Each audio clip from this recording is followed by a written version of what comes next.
Welcome to another episode of the award-winning 5,000 Role Models show on Miami-Dade College TV. We are honored to be joined by history maker, civil rights activist, the president and executive director of the Florida Rights Restoration Coalition, Desmond Meade. Desmond, thank you so much for joining us. Dr. Bright, how you doing today, man? Pleasure to be on. I'm doing wonderful. You have such an amazing story, an amazing journey. Let's begin with where are you from and how would you describe your upbringing? Well, I was born in U.S. Virgin Islands, St. Croix, but I came over to United States at a very young age, around like 5 years old, and raised in South Florida. Spent a little time in the Midwest in the Chicago area, but South Florida, Dade County, 305 is home to me, and it'll always be home. In your book, the amazing book, Let My People Vote, you write about how some of your previous life experiences led you to some railroad tracks. Can you expound on that for our audience? Yes, thank you so much for that question, Dr. Bright. Unfortunately, at a young age, I started experimenting with drugs, and I ended up joining the military. And while in the military, I started using drugs even more, and it resulted in actually me getting in trouble in the military and getting eventually getting discharged, court martial and discharged. And when I returned home, I started, trying to pick my life back up, and I started bodyguarding. And in the midst of that, I started again using drugs. And eventually, in 1995, my mother passed away, and it was a very traumatic moment for me. And I dove headfirst into drug addiction. I mean, I was off the chain, so to say. And eventually, I ended up being homeless and living on the streets for quite some time, and getting arrested here and there, in and out of jail.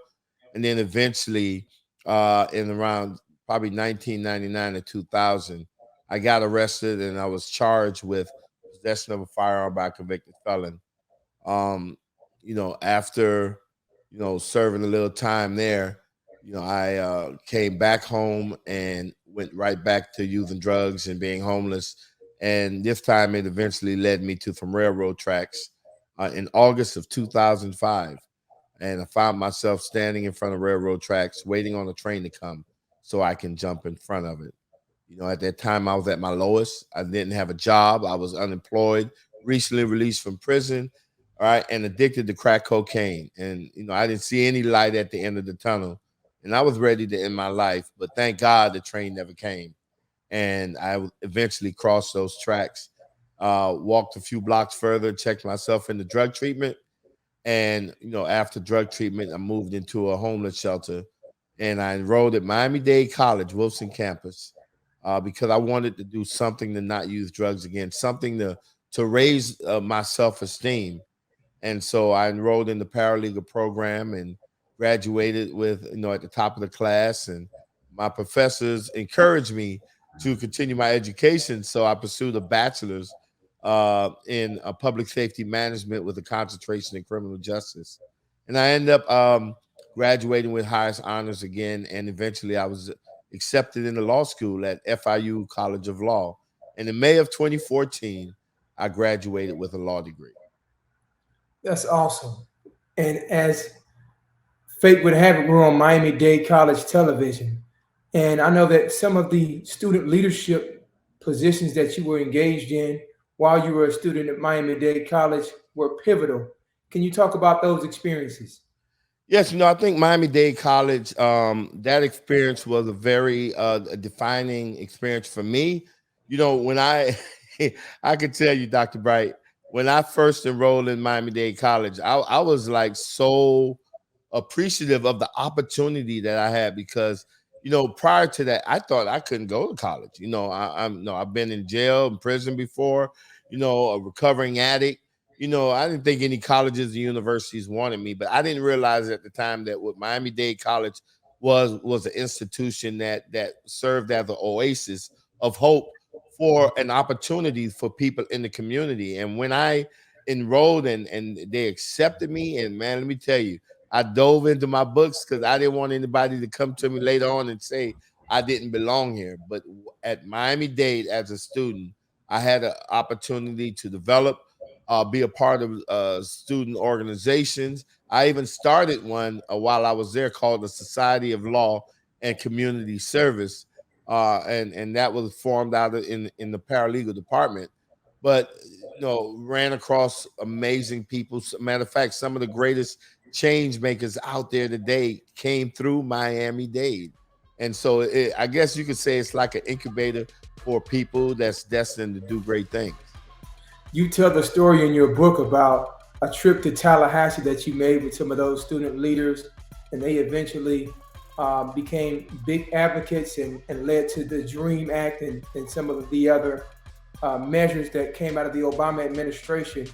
And it seems like you discovered your purpose there. And right after this break, we're going to talk about how you transform your pain into purpose and set the trajectory for a historic mission, a historic journey that you embarked on. So stay with us. We'll have more from the history maker, Desmond Meade, right after this break.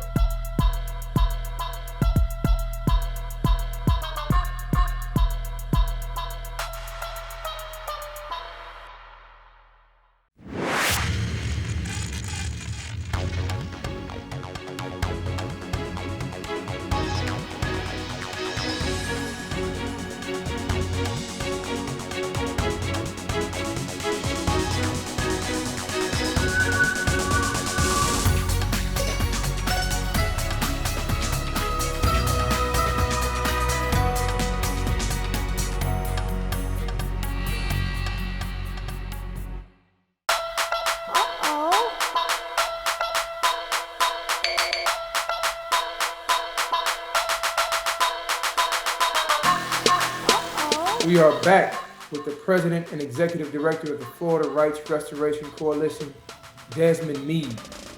And Mr. Meade, we were discussing before the break the role of purpose and how did you discover your purpose and how did that purpose drive you into doing the historic work that you would go on to do? Well, Dr. Bright, I think that's a great question.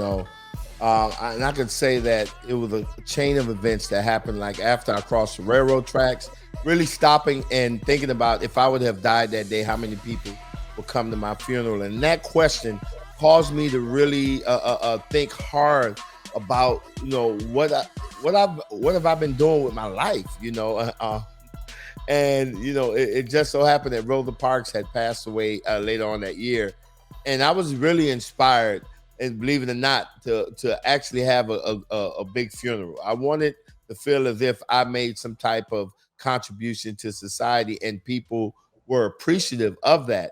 And in my head, the funeral, the type of funeral that I was imagining was, ironically similar to what we seen for Kobe Bryant and his daughter Gigi, that memorial service. I had something like that, in my head. But I knew that in order to do something like that, I had to make a significant contribution to society. And I end up, stumbling on the fact that, listen, maybe I can take the pain and suffering and those things that caused me to go to those railroad tracks and use it in a way to help others. And so eventually I decided to commit my life to advocating for the least among us, advocating for foster care, people aging out of foster care, advocating for the homeless, for returning citizens or people who've been impacted by the criminal justice system. And I found that that was my niche, that was my calling, and me being able to give back gave great significance to my existence, right? A lot of times we want to know, what are we here for? Well, it's simple. Man, we're here to give back. We're here to help people less fortunate than us. And if we could take our own personal trials and experiences and use it to improve the life of someone else, then the time that we spent on this earth have been greatly used. You spent a great deal of your life advocating for the rights, restoring the rights of returning citizens. What are some of the barriers and additional struggles that they face? and talk about Amendment 4. What does that mean, and what was the journey in terms of getting that on the ballot and eventually getting that measure passed? Well, unfortunately, this country of ours is probably one of the worst countries in the world as it relates to just incarcerating its own citizens. And then we see, because of over policing in minority communities, that we have high rates of African American men, boys, women, and girls who come into negative encounters with law enforcement.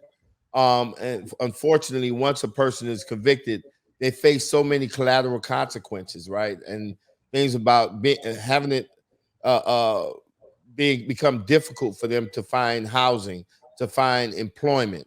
Not being able to vote in Florida for a while. Once you were convicted of a felony offense, you lost the right to vote for the rest of your life, right? Which meant that you was relegated to second class citizenship status. And a lot of that was just being driven by a narrative, right? That a person who commits a felony is an outcast and should never have anything positive happen to them. And so, ironically, when I was going around trying to get people interested in fighting for the rights of people who've been previously convicted, you were one of the first ones I ran into on the campus of FIU who didn't even know me, but somehow or another connected to that issue. I think you heard me speak somewhere before, and really help spread the message to help create a more some type of momentum around Amendment 4. And we was able to really have conversations with people about second chances, about forgiveness. So many times people think that, oh, I made a mistake, it'll never be right again, right? And that's why, if nothing else, man, I appreciate the path that God had laid out for me, because I'm an example. I made a whole bunch of mistakes. I was addicted to drugs. I've been arrested several times, but hey, look at me now, right? To go from being hooked on drugs and contemplating suicide to meeting the president of the United States, not once, but twice, to being named one of the 100 most influential people in the world by Time Magazine, and then recently to be awarded the MacArthur Genius Award, which is the most prestigious award an American can get, next to the Nobel Peace Prize.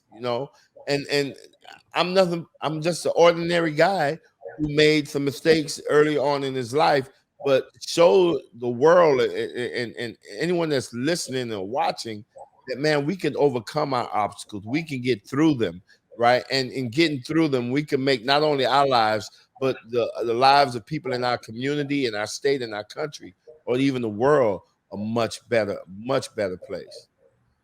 What an incredible story, and what an inspiration you are to have been raised in Miami-Dade County, and for the 5,000 role models to have 117 chapters with thousands of boys who can be inspired by your story. It's just a blessing to have you on today.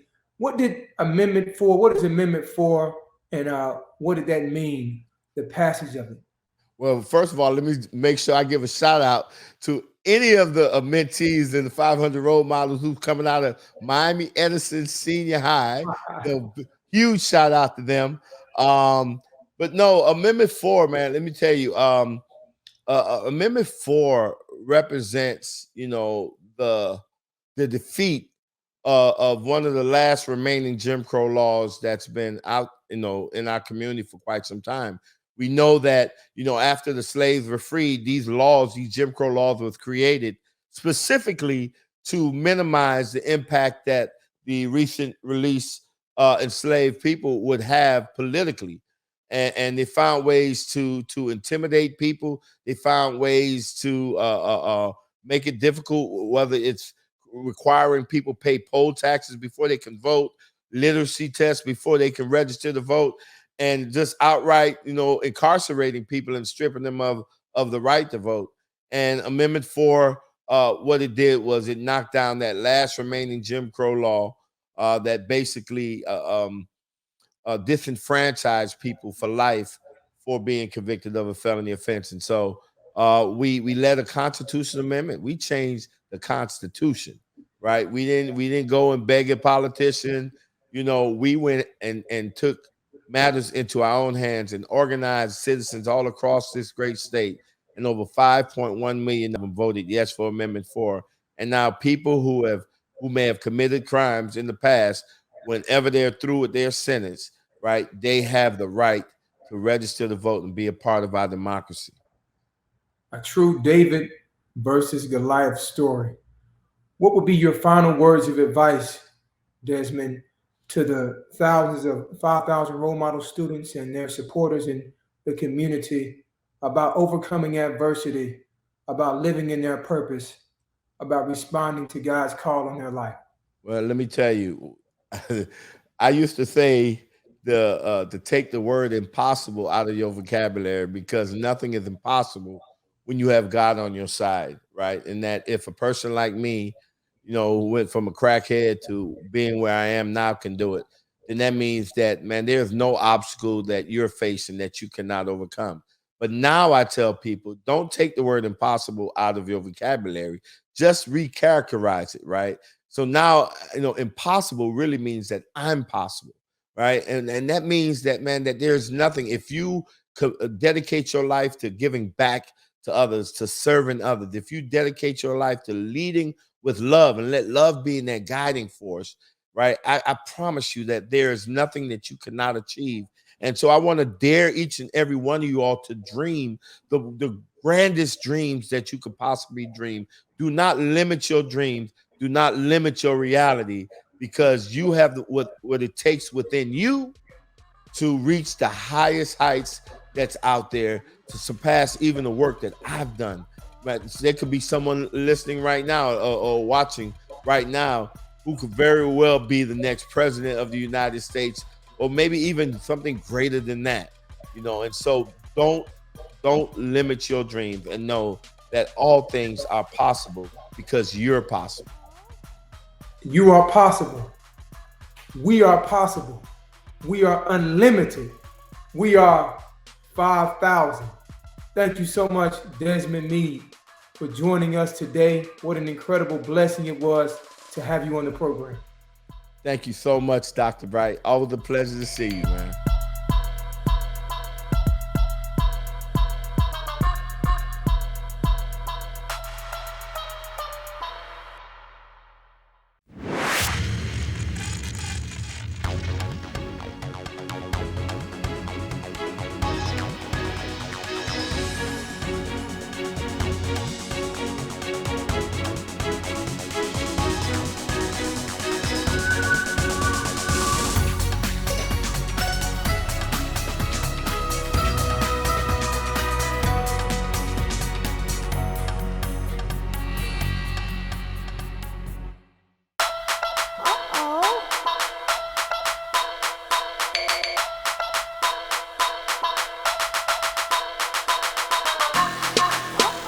We are delighted to be joined now by 2020 Wilson Scholar from Miami Lakes Educational Center, Malik Lewis.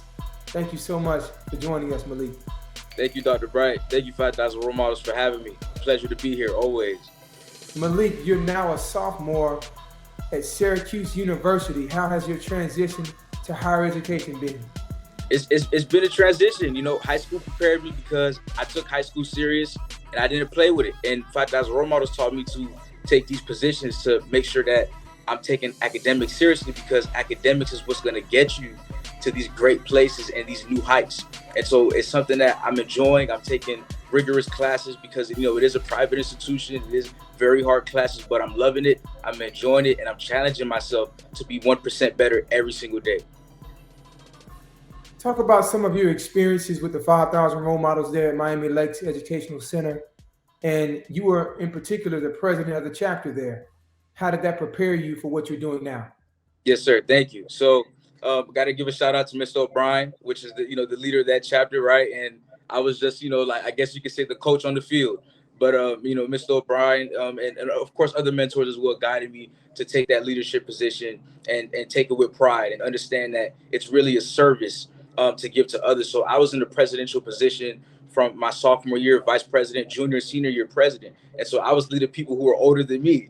And I think what helped me do that was realizing that it doesn't matter the age, it's what matters what's in your heart. and the lessons that you can give and the guidance and how you carry yourself in a mature way. So it's never too early to start thinking about leadership positions, and understand that it's not about you, it's not about the ego, but it's about doing God's service, and it's about helping others to reach a level and reach their potential. And so that's helped me over here transition to Syracuse University, because now I am vice president for diversity and inclusion for Student Association. And over the next few years, I hope that I get to grow into that organization and do even greater and better things. But right now, I'm loving what I'm doing, and I'm helping the community here in Syracuse. I'm helping the students. I'm helping, all cultures. And so I love it. It's like a nice melting pot here when we come together as one and realize the potential that we can reach. So 5,000 role models and being in that leadership position in high school definitely helped me be in a leadership position here at Syracuse University. That's wonderful. What were some of the experiences that you and your classmates partook in the 5,000 role models? I think one experience for me was when we went to Washington, D.C. And, that's an experience that I always have in my heart. And the reason for that was I got to meet so much important people that are doing great work. And I'm very inspired by that. I'm very inspired by greatness, right? And I understand that was my time to not only be inspired, but also take charge. And so I was able to speak in front of, I guess, almost 1,000 people, right, at the Congressional Black Caucus. And that meant so much to me because I saw people resonate with what I was saying. And what I was saying was, how we come from, hard backgrounds, but that's not going to stop us from reaching our potential and our true light and our God-given purpose. And so, I thank Congresswoman for that. And I thank the 5,000 role models for bringing me to DC to see how the real world is, to see how the world of politics is, where, decisions get made every day that can change our lives tomorrow. And so, something about me is I hope that I get to probably do politics at some point in my life, because I believe that that's how we can really make change. I remember you speaking in Washington, D.C. about your upbringing and some of the adversity that you had to face. How does that inform your purpose and what it is that you want to do with your life? Yes, sir. And so, I grew up, not the greatest, but I grew up with a loving mother, and a mother that made sure that I had everything that I needed: a roof over my head, water, and she would share food with me, and even if that meant that she didn't eat. And what that taught me was gratitude. That taught me service, and that's what I carry with me today is gratitude and service. And so every opportunity that I get, I'm looking to serve others and help others so they can realize that they can do whatever that they put their mind to, and also have gratitude for the little things. It's not always about the big things. Once you have gratitude for the little things, the big things and the big goals will then fall right into place. Gratitude and service. What advice do you have for the 5,000 role model students who are coming up behind you? I think one of the biggest things in life is to find a purpose, and that is the hardest thing in life too. And so what I want you all to do is take it day by day.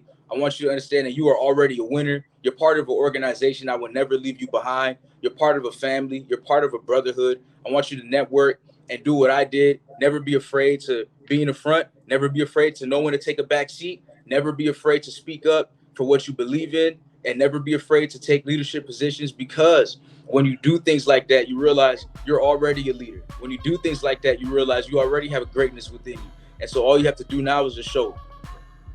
Well, Lewis, you are a leader. You have greatness within you. You are 5,000. Thank you 5, so much. Thank you so much for joining us, and continue to enjoy your experience at Syracuse University. We're so proud of you. Thank you so much, Dr. Bright. Always great to see you. And shout out to the Congresswoman. We love you. Love you, Congresswoman Wilson. Yes. If you want to get involved with the nation's premier dropout prevention and mentorship program, the 5,000 Role Models of Excellence Project, give us a call at 305-995-2451, extension 2, or visit www.5000rolemodels.com. We hope that you get involved with the 5,000 Role Models. Until next time.